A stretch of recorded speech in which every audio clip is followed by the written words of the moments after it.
Hi, I'm Kath from Violet Aurora and Flurry Rush, and you're listening to Channa Channa Channa podcast.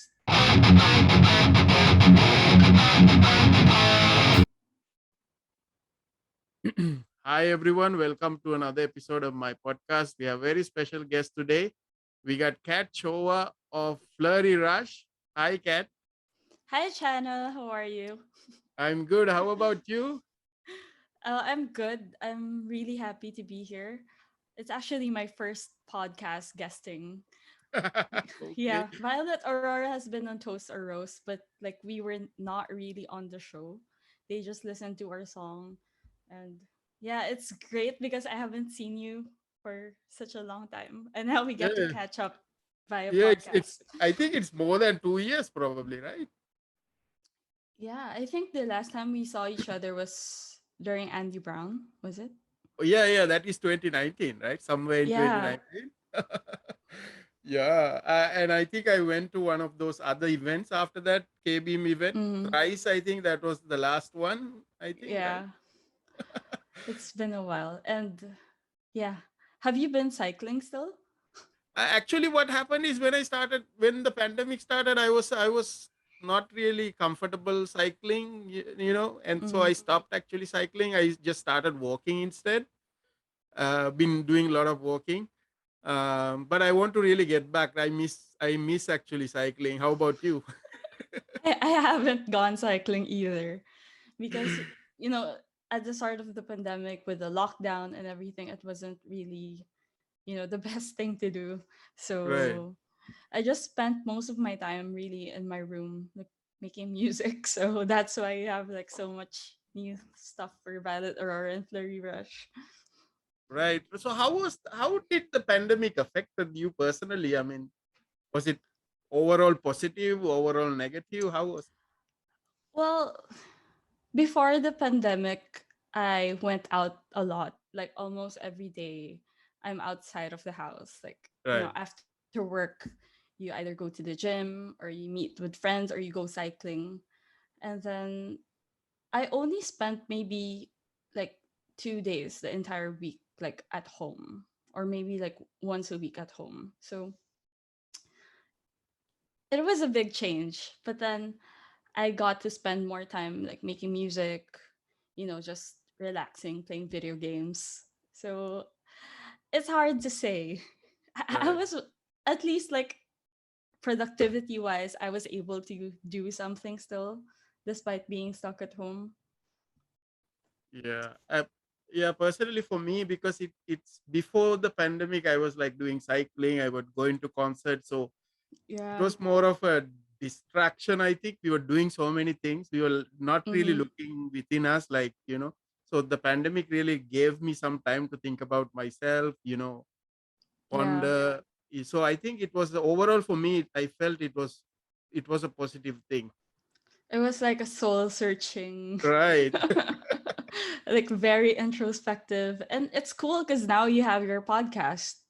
Yeah, actually this Yeah. started from the podcast, and then today we just went for a picnic in the park, like after like so many years. That's the first time we went out as a family, and Mm-hmm. now I seem to appreciate these simple pleasures of life, like just having a Yeah. cup of coffee outside or doing a picnic, which Mm-hmm. was which was a nothing for me before the pandemic. We didn't really care about, maybe we didn't even think about it, but now it seems like such a important thing, right?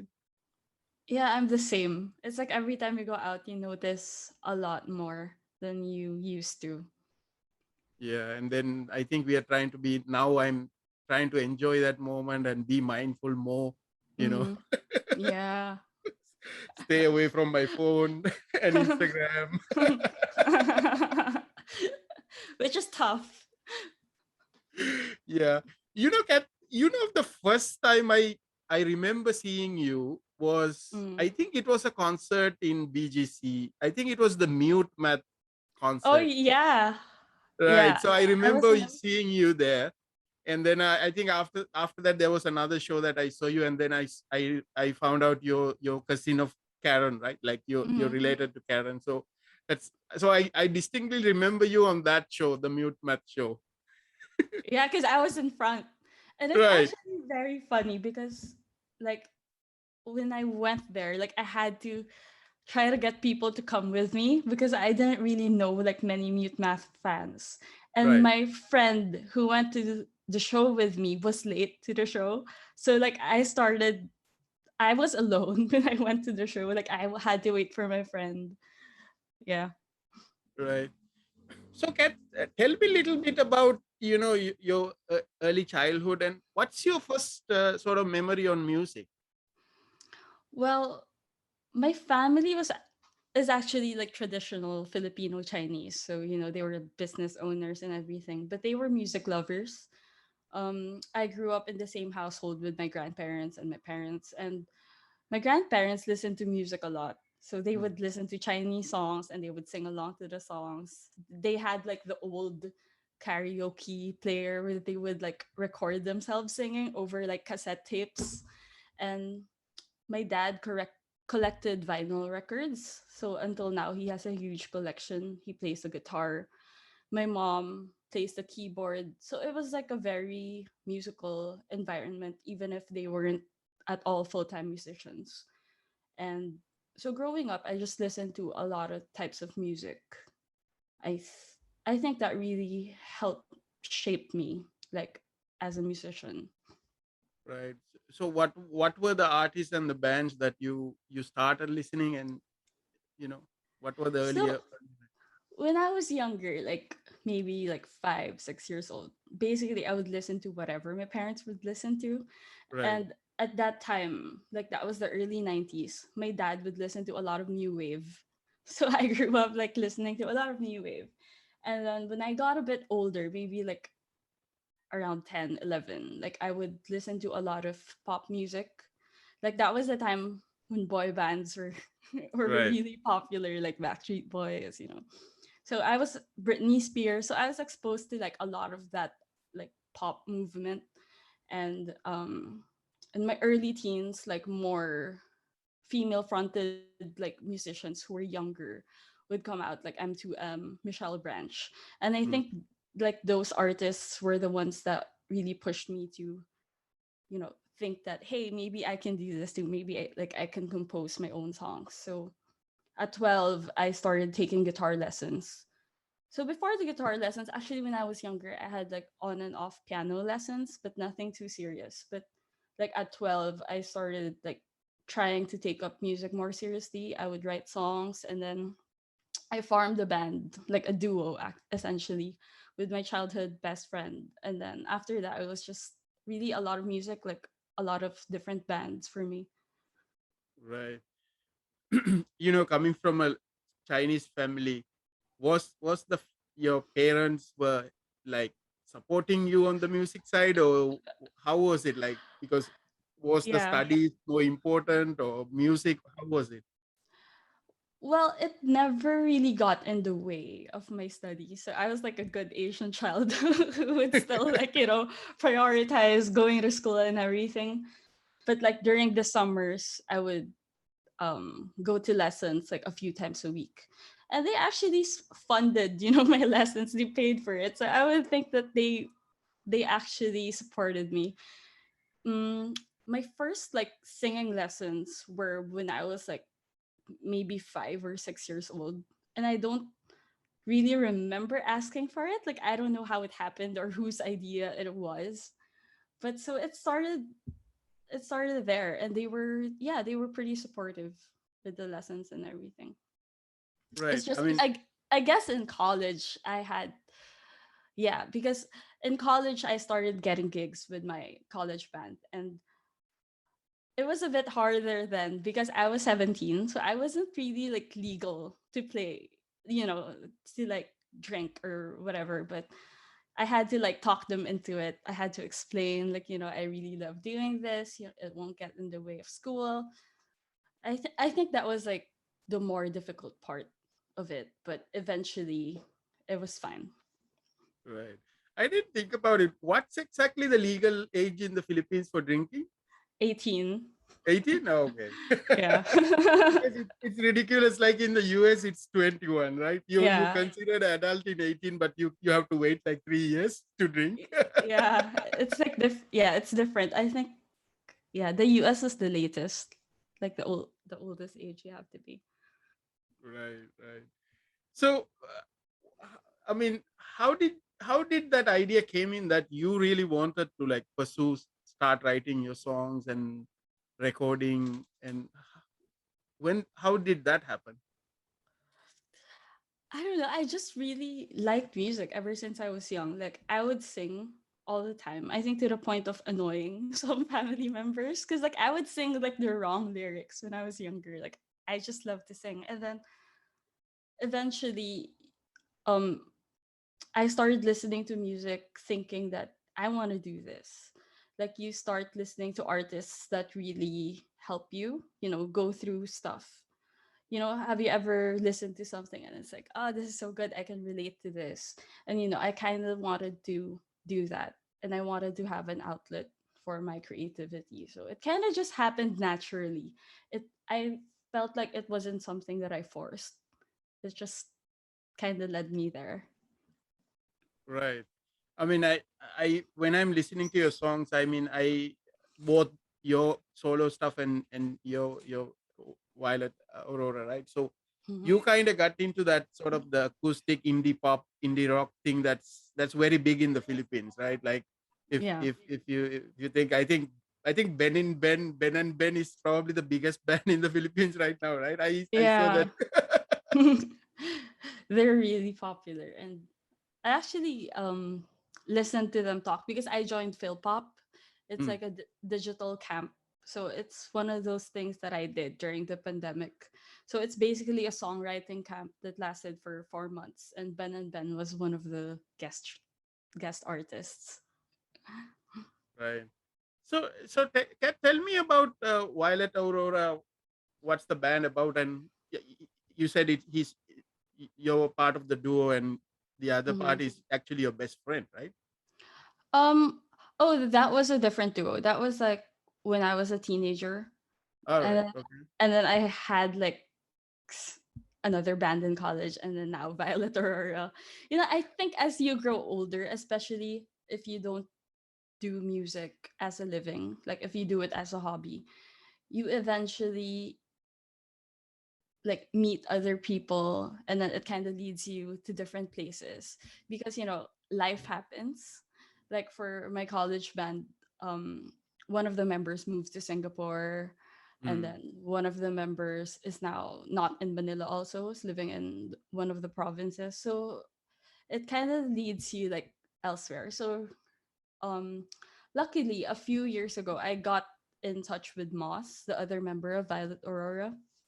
We met in college, and we were both part of Ateneo Musicians Pool, but we were never in the same band together. We just kind of knew each other, and then we kept in touch over Twitter, over social media, because we had similar music tastes. We both love like Churches, Paramore, and one time I don't know, I was bored, and I haven't really written my own songs or like done music in a long time because for years like I was cycling like that was what I was doing. I was cycling for years. I would go to concerts, but like I spent most of my spare time at the gym, like mm, working. And then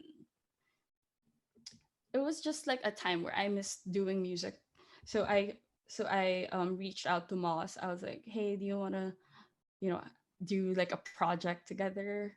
And I didn't expect it to work that well because we've never done music together.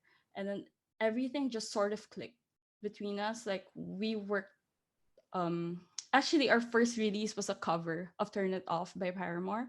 And then I was just actually amazed by like how much she could do, because for the past few years before Violet Aurora, I wasn't doing music anymore. So like the new technology of it, having a home studio, being able to do so much stuff at home, I wasn't very like up to date with that.